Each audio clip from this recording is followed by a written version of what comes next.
Welcome to the online classroom for the module DSC3703 simulation. This is module 3 in the 6 modules that are offered as part of the Department of Decision Sciences modules for UNISA, right? Remember, we have DSC3702, which is optimization of resources, DSC3703, which is simulation, DSC3704, models for strategic decision making, DSC3705, financial modeling, DSC3706, selected mixed topics in operations research, and DSC3707, mathematical modeling. So all of these, as the name say, have something to do with modeling.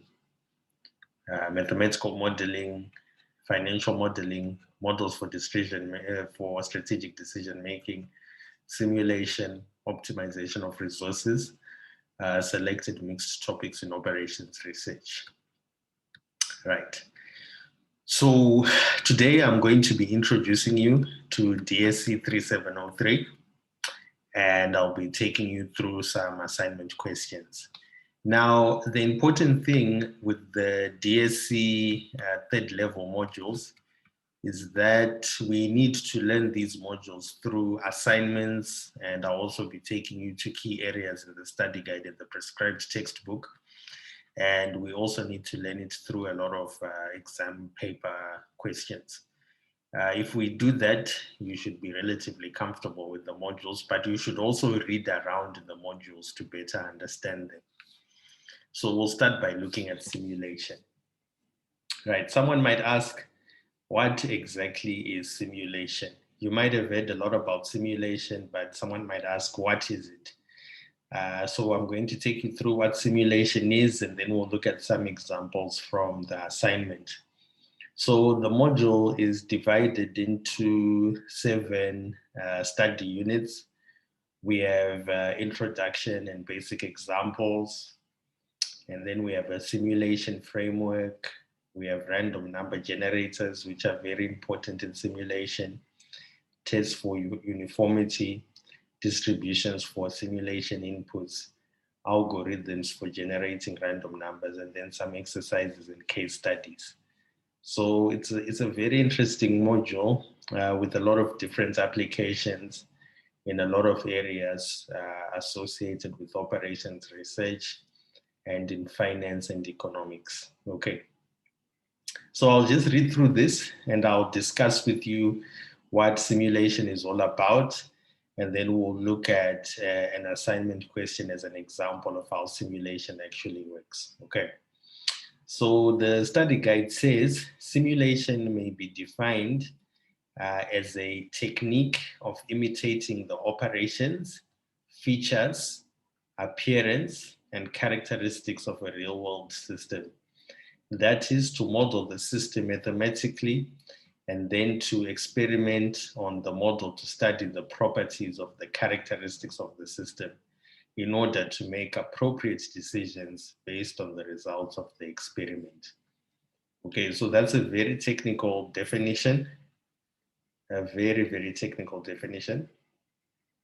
But basically, what this is saying, what this 1, 2, 3, 4, 5 word definition is saying, it's saying that the idea behind simulation is that we try to imitate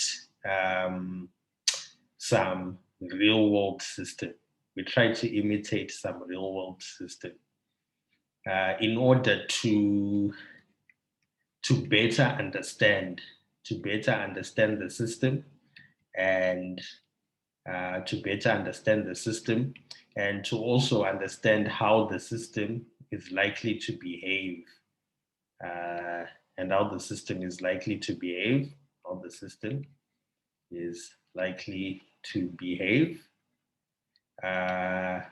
sometime in the future or under certain circumstances.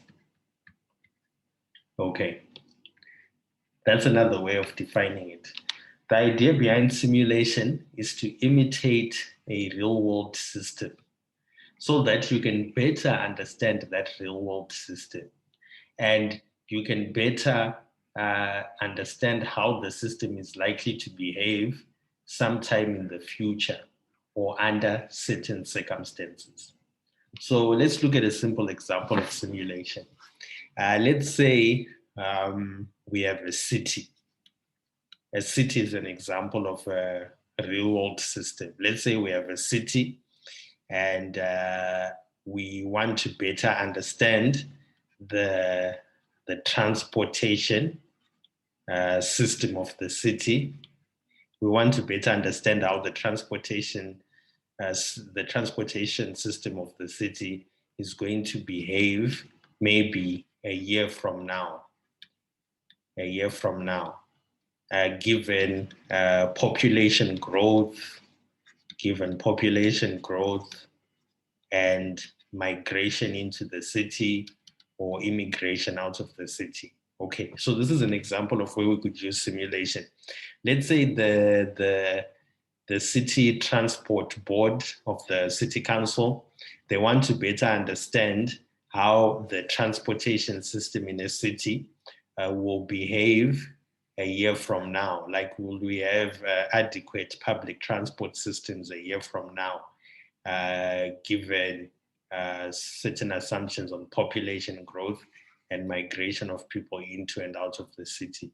So the whole idea here is that by simulating the transport system, by imitating it using a mathematical model, we can better understand whether the transportation system in the city will be able to adequately cater for the population in the city a year from now. So that's just one example. There are many other different examples. We can even look at an example to do with healthcare. Let's say we have a school, right? Let's say we have a school. So this is sort of like a system. And then let's say the school wants to predict the number of people, meaning students or teachers, that might contract COVID,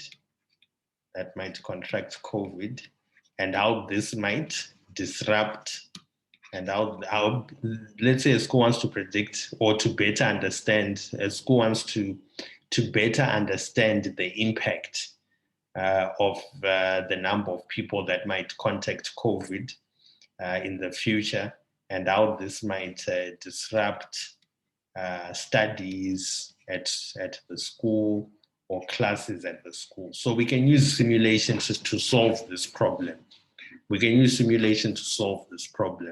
Simulation can be used to help us to predict or to better understand how the number of people that might contract COVID might disrupt lessons and studies at a school, so that we can better make decisions. So in simple terms, if you're just trying to answer anything to do with the future, let's say you want to try to answer something to do with the future, and you want to know how certain events tied with the future might affect you, whether financially, economically, socially, you can use simulation to try to imitate the real world system under which your question is falling under. And then you can actually predict using simulation how things might actually occur. And then once you have an idea of how things might actually occur using simulation, you can then better plan. In the example of the school and COVID, once you know how studies might be interrupted if certain teachers are sick, or if certain students don't come to school, if there's COVID, you can then plan to have alternative teachers fill up the positions of teachers that might be likely sick, or you might better structure the school calendar such that there's less disruption. The same applies with the transportation system. If you simulate the transportation system of a town or a city to better understand if transportation will be enough given the population growth, if your simulation tells you that You might have inadequate population, inadequate transportation given certain assumptions in population growth.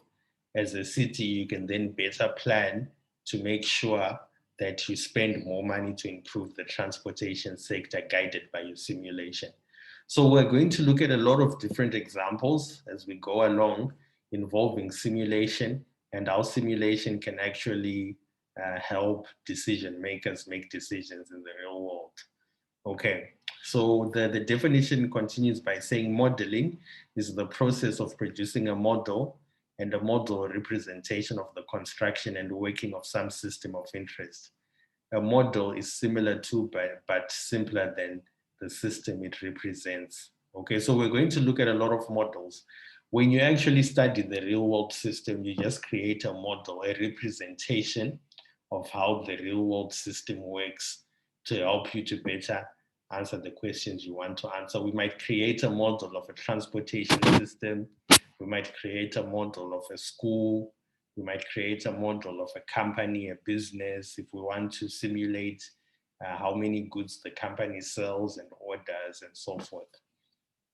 So it goes on to say a simulation generally refers to a computerized version of the model, which is run over time to study the implications of defined interactions in the system.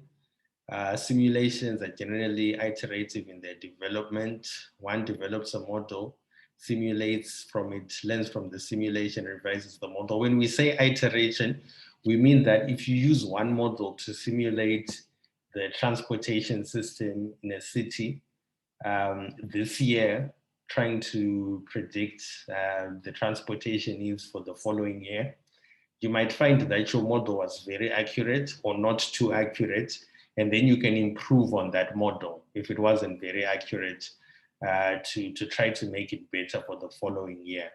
So simulation is very powerful and widely used in operations research. And then the book goes on to talk about simulation being a process involved in executing or running a model over time, usually a computer to generate representative samples. We're going to use Mathematica. It's an important software used in simulation. So you can read up on chapter 1 just to better understand what simulation is all about. But before we get into Mathematica and a lot of the technicalities involved with using a computer to simulate, I just want us to look at a simple example from the assignment to show you what simulation is all about and how simulation might actually occur in the real world. Okay. So I want us to start by looking at question number 3. So this is just an example, just to show you how simulation would work, right? So let's say we have a hospital, right? And the hospital receives a delivery of flash plasma once each week from a central blood bank. So they receive plasma from a central blood bank once each week. Okay, so the supply varies according to demand from other hospitals in the region, but ranges between 4 and 9 units of the most widely used blood type O. The number of patients per week requiring this blood varies from 0 to 4, and each patient may need from 1 to 4 units. Consider the following delivery quantities, patient distribution, and demand per patient. So let's assume that in the past, we have recorded the deliveries of plasma per week to the hospital from the central blood bank. And let's say in the past, we've had 4 units per week delivered 18% of the time with probability 0.18. We've had 5 units delivered in a given week, 25% of the time, 6 units delivered 27% of the time, 7 units 15% of the time, 8 units 10% of the time, and 9 units 5% of the time. So let's say historically, This is what we've observed with regards to delivery quantities of blood per week. And let's say the demand of blood per week. Let's say, given the past, we've observed that 21% of the time, no patients require blood during the week. 29% of the time, one patient requires blood. 33% of the time, two patients. 12% of the time, three patients. 5% of the time, four patients require blood, right? And then let's say of these patients who require blood, 40% of the time, a patient who requires blood will require 1 unit per week. 30% of the time, a patient who requires blood will require 2 units in a given week. 20% of the time, a patient will require 3 units. 10% of the time, they'll require 4 units. Okay. So what is the objective? The objective is to determine what would be the number of units in excess or short for a 20-week period. In other words, we want to use simulation to help us to predict how many units of blood we're going to have extra, or how many units of blood we're going to have short over a 20-week period, given these past probability distributions on the amount of blood delivered, the patients requiring blood per week, and the demand per patient, units per week with blood, right? So we're told, use simulation to derive your answer. And then whenever you construct a simulation model, there'll always be certain assumptions that you make. So we're told, assume, meaning consider that plasma is storable and there is currently none on hand. Assume that the delivery is done at the beginning of the week so that the quantity delivered at the beginning of the week can be used to meet the demand of that same week if necessary. So these are assumptions that will make our calculations easier. And then number one, we're asked, use sequentially the following random numbers to simulate the delivery quantities. So we're given random numbers. I'm going to show you how we use random numbers in a simulation. 3.2, use sequentially the following random numbers to simulate the number of weekly patients requiring blood. We're going to use these as well. 3.3, use sequentially the random numbers to generate the quantity of blood required for each of the patients derived in question 1.2 and find the total weekly demand for the period in question. And then determine the number of units in excess or in short for the period in question. Okay. Right. So the first thing we need to do when we are given a problem like this, we need to form some algorithms. We need to form some algorithms using each of these probability distributions. So you need to form some algorithms to help you with the simulation exercise, given each of the probability distributions in your system, right? So these algorithms will help us with our simulation, and they form a very important part of the simulation. Right, so this is an example of an algorithm. This. And for part 3.1, we need an algorithm to help us to simulate the delivery quantities. So these random numbers that we've been given from U1 up to U25, they can help us predict, or more correctly, they can help us to simulate the amount of plasma that's going to be delivered over the course of a week. And the way it works, it'll be something a bit new, but I will show you how it actually happens. If you look at this probability distribution, What we need to do, firstly, we need to find a cumulative probability distribution. And by a cumulative probability distribution, I mean that we need to cumulate these probabilities based on the delivery quantities. For example, we start with 0.18, and then we say 0.18 plus 0.25, which gives us 0.43. Then we say 0.43 plus 0.27, that gives us 0.70. Then 0.70 plus 0.15, that gives us 0.85. 0.85 plus 0.1, 0.95 plus 0.05, it gives us 1. So we cumulate our probabilities associated with the distribution quantities. And then what's going to happen is that we're going to be given random numbers. As you've seen, we've been given random numbers for part 1. We're going to be given random numbers. And then if a given random number, let's say a given random number is equal to, okay, before we actually get here, right, let's actually write the algorithm first.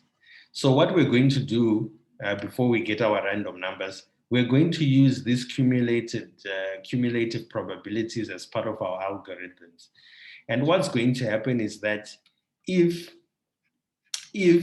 we generate a random number that's less than or equal to 0.18, just hold on here. Okay, so if we generate a random number that's less than, okay, if we generate a random number that's less than 0.18, it's going to mean that our simulation should give us 4 delivery quantities of blood per week. And if we generate a random number that's between,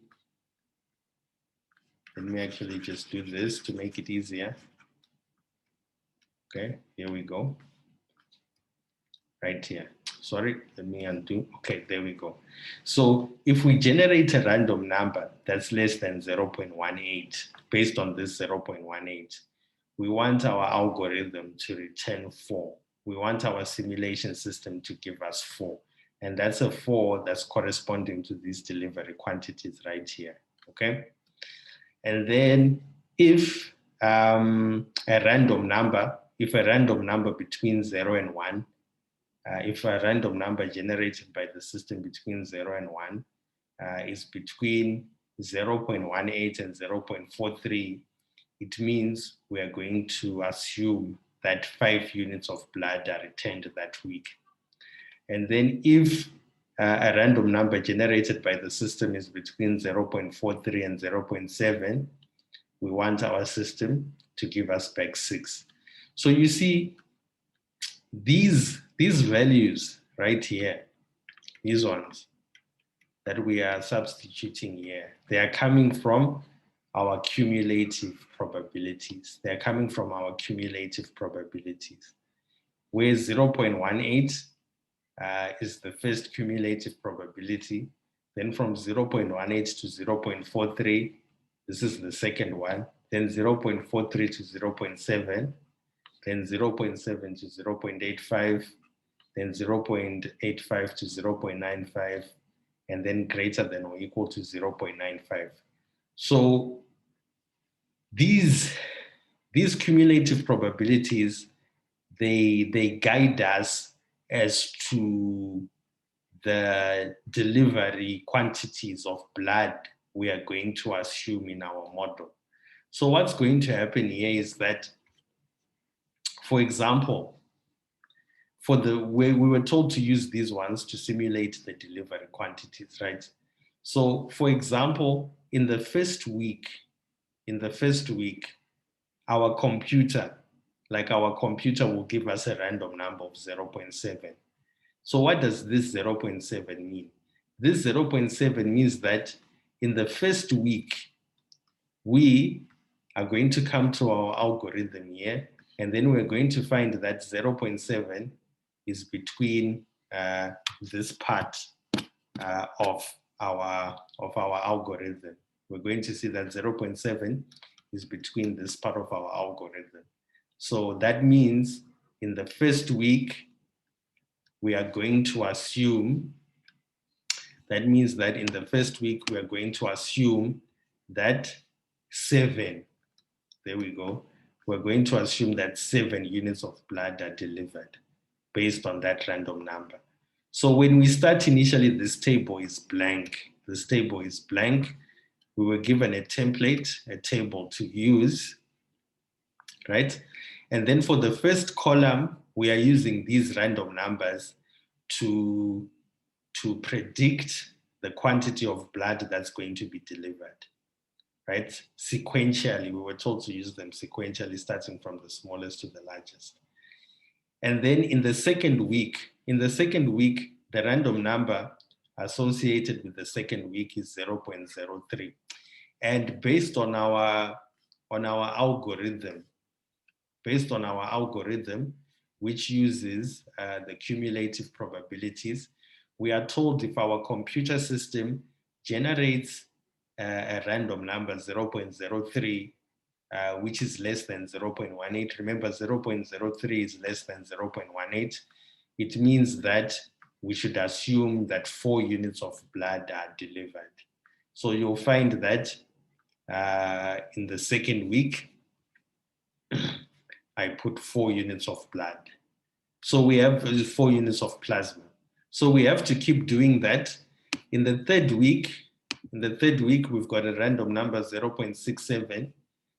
Based on our algorithm with regards to delivery quantities, 0.67, we can see that 0.67 is between 0.43 and 0.7, and we return 6. So in the third week, we assume that 6 units of blood are delivered. So we keep doing that using each random numbers sequentially, and we get the total units of blood delivered. That's how we fill in the quantity delivered. So the most important thing with regards to simulation is to get this algorithm right. And this algorithm is based on the cumulative probabilities associated with the variable you're considering. Here, we were considering the variable delivery quantities. We got our simulated probabilities, right? We got our simulated probabilities. And then once we got our simulated probabilities, cumulative probabilities, these ones, the cumulative probabilities, we created an algorithm, right? And our algorithm said, our computer is just going to give us a random number between 0 and 1. So we're going to see how computers actually generate random numbers as part of this assignment. But for the purposes of our simulation, we are given certain random numbers to work with. And we say that if a given random number is less than 0.18, which is the first cumulative probability, then we want our system, our model, to return 4. And then if a given random number is between 0.18 and 0.43, which is this one, we want our system to return 5. So these are just simulated demand quantities using the algorithm. If our system gives us a random number between 0.43 and 0.7, we want the system to return 6. If our system gives us a random number between 0.7 and 0.85, we assume 7 quantities of units of blood are delivered. If our system is between 0.85 and 0.95, we assume 8 units. And then if a random number in our system is greater than or equal to 0.95, we assume 9 units. So we then keep on filling up this table, and we get the total delivered quantity, right?